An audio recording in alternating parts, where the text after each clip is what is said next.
bonjour, merci de venir de Rennes. Aujourd'hui, nous rencontrer à Angers dans les rendez-vous de l'innovation. Alors, tu es membre de PAVIC de l'association, donc c'est toujours un plaisir de te recevoir.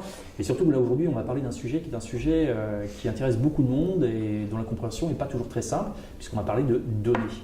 Alors les données, pas forcément les big data, pas forcément toutes ces données dont on parle, mais de comprendre un petit peu la chaîne de valeur de la donnée. Donc il y a l'acquisition de la donnée. Donc, à Angers, on a cette culture avec ces objets connectés.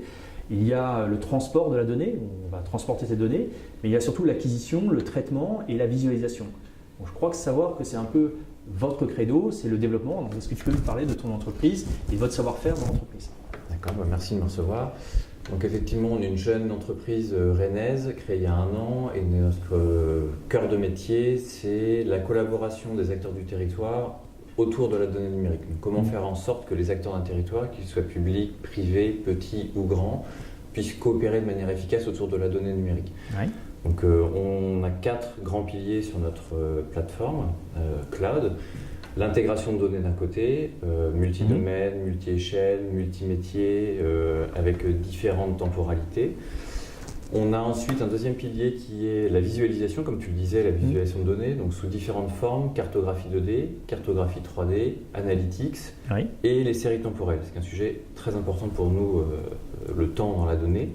Le troisième pilier, c'est la collaboration, comment on fait en sorte de proposer des outils collaboratifs aux acteurs des territoires pour qu'ils travaillent entre eux. Ils travaillent déjà entre eux au quotidien, mais autour de la donnée, c'est très compliqué.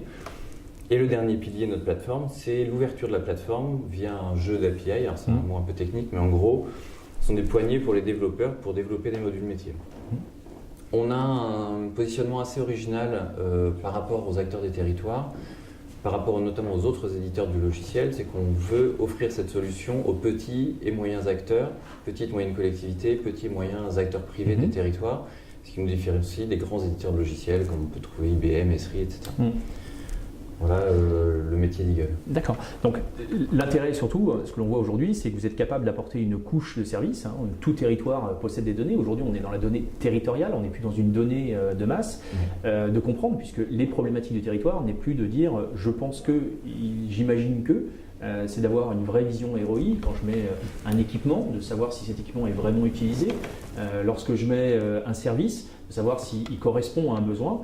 Donc à partir de là, il faut des éléments factuels et c'est ce que vous êtes capable de pouvoir déterminer à partir de données que vous allez collecter dans différents services. C'est le côté intéressant, c'est que vous mettez en valeur la donnée brute qui est gérée par les entreprises. Les données brutes, éventuellement les données issues de traitement, si des partenaires d'Eagle travaillent avec nous, on peut représenter les traitements, alors des bureaux d'études, des sociétés de simulation notamment, qui vont traiter la donnée brute et qui vont s'appuyer sur Eagle pour représenter les résultats de ces simulations notamment. C'est vrai que c'est toujours un peu indigeste d'avoir des masses d'informations. Aujourd'hui, la loi NOTRe donne la directive pour les territoires de pouvoir gérer et de pouvoir intégrer ces données. La difficulté, c'est de pouvoir les interpréter, c'est-à-dire de donner un résultat. Un taux de charge d'une rue, c'est plus de dire il y a beaucoup de voitures, mais de dire qu'entre telle heure et telle heure, il y a X% de voitures qui passent et qui vont donner une information. C'est ce qu'on voit un peu sur la cartographie de votre outil. Donc, comment tu vas pouvoir contacter notamment les différents générateurs de données que sont les territoires ou les grandes entreprises pour permettre aux petites entreprises elles-mêmes de pouvoir accéder à ces informations? L'enjeu pour nous, c'est d'arriver à mettre le territoire au cœur de la stratégie et d'arriver à enclencher les territoires sur cette dynamique-là. C'est aussi une des raisons pour lesquelles on travaille avec PAVIC, qui joue un peu ce rôle d'intermédiaire entre tous les acteurs d'un territoire. Et le territoire étant le principal bénéficiaire, il va lui-même solliciter ses partenaires, ses fournisseurs ou son écosystème. C'est vraiment la stratégie qu'on essaie de D'accord. Donc c'est un peu ce qu'on est en train, on peut faire, sans faire dévoiler beaucoup d'informations, mais c'est ce qu'on est en train de faire ensemble, c'est justement aujourd'hui de collecter de l'information pour pouvoir monter un simulateur, parce que je crois qu'aujourd'hui la donnée est tellement différente qu'il faut pouvoir être capable de comprendre de manière factuelle et précise à quoi sert la donnée. Et lui donner vraiment de la valeur. Exactement. Laurent, merci beaucoup. Merci. À bientôt.